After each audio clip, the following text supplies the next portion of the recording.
Je suis ravie de vous retrouver sur le plateau TV des Journées francophones de radiologie 2017.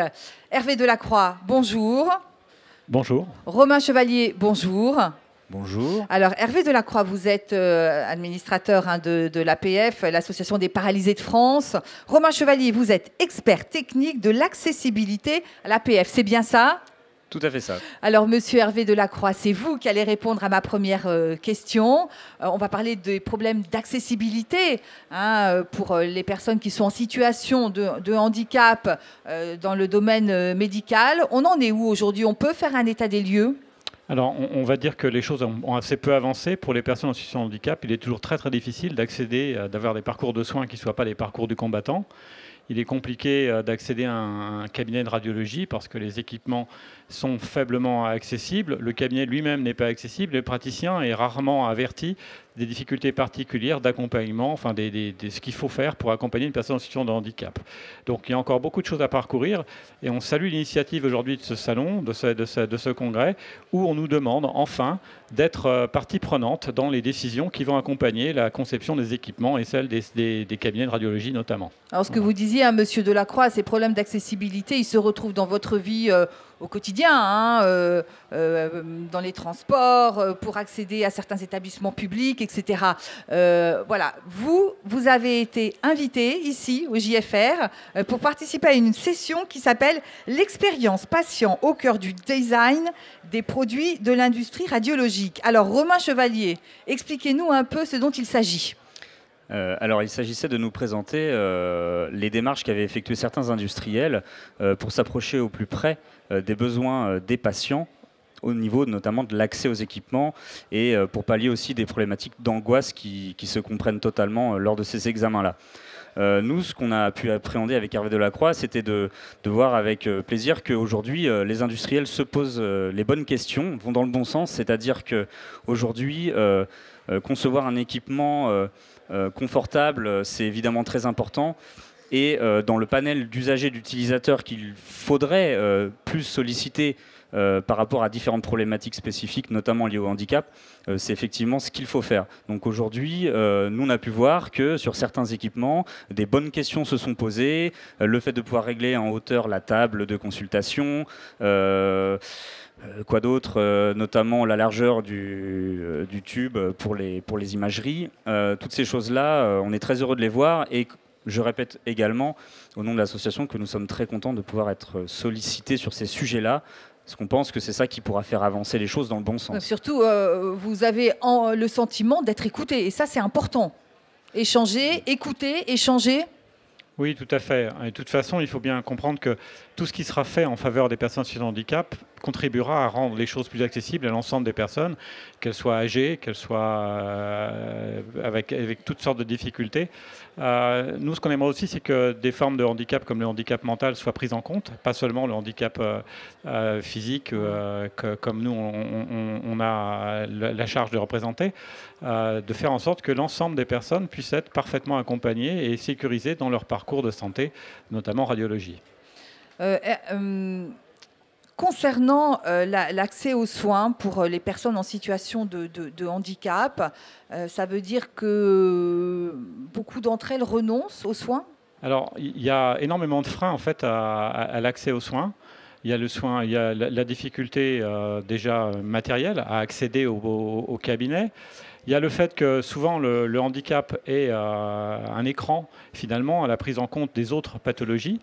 Et le fait que finalement, ces parcours de santé sont toujours des parcours du combattant.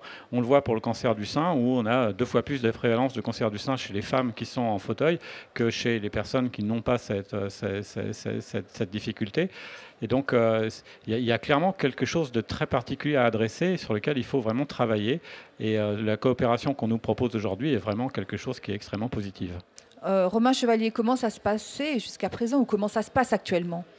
Alors, c'est vrai qu'aujourd'hui, on peut...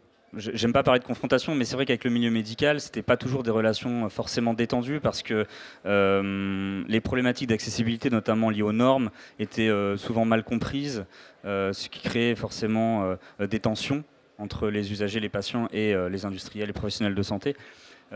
Aujourd'hui, clairement, ça évolue. Justement, cette prise en compte du handicap, certes, mais aussi des besoins des personnes à la base de la conception, c'est vraiment ce qu'il y a de primordial, aussi bien sur les équipements que sur la conception du bâtiment, l'accessibilité physique au cabinet, pour les examens de santé. C'est très important. Et aujourd'hui, ça évolue dans le bon sens. Alors, pas aussi vite qu'on le voudrait, certes, mais tout de même dans le bon sens. Alors, vous avez échangé avec les radiologues, vous avez échangé également avec des fabricants de produits, avec des industriels.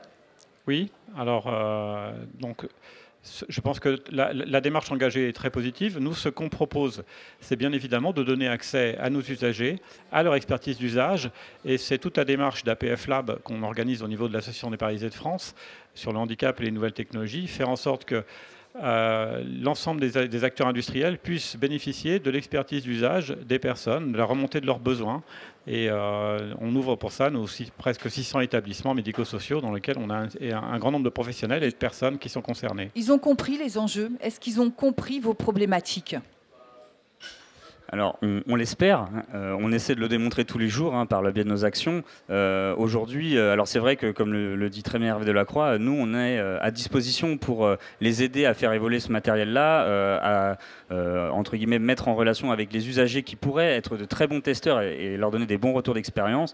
Nous avons aussi, à l'Association des paralysés de France, un réseau du secteur adapté protégé, avec des entreprises adaptées et des ESAT, avec des salariés en situation de handicap, qui ont notamment contribué à la création de matériel innovant type photoélectrique qui peuvent monter des marges de 14 cm. Donc on est là aussi pour aider les startups, les ingénieurs, les accompagner, les conseiller. Un vrai partenariat en fait. Exactement, donc ça va de conseiller sur le matériel, aider à développer le projet, mettre aussi à disposition des ressources humaines par le biais de nos salariés et du matériel technique pour ensuite créer des outils qui peuvent vraiment améliorer la vie de tout le monde. Hervé Delacroix, vous nous rappelez le nombre de personnes en situation de handicap en France? Alors, je ne pourrais pas vous dire exactement. On parle de presque 15% de la population, donc c'est énorme. Handicap et dépendance. Oui, en tout cas, toutes les personnes qui se déclarent porteuses d'un handicap, c'est plus de 15% de la population. Ça inclura forcément aussi les personnes vieillissantes. Je pense que ce qui est important pour revenir sur ces journées, c'est que elles vont pas rester lettres mortes. C'est pas uniquement une déclaration d'intention. On a déjà organisé des réunions, des consultations. Donc ce salon est vraiment, ce congrès, c'est vraiment la première étape dans un processus de consultation et de co-construction de nouvelles solutions. Bah écoutez, en tout cas, on va conclure sur cette note positive. Vous voulez ajouter quelque chose, Romain Chevalier? Non, je crois que tout est dit par mon collègue. Nous sommes ravis d'avoir pu participer à ces journées-là et de voir comment les choses avancent. Vous avez bien fait de remercier les JFR. Il faut rester positif. Donc on vous souhaite une bonne continuation dans l'évolution, effectivement, de tout ça. Ok, merci à vous. Merci à vous, messieurs, d'être venus sur notre plateau. Merci beaucoup. Merci beaucoup.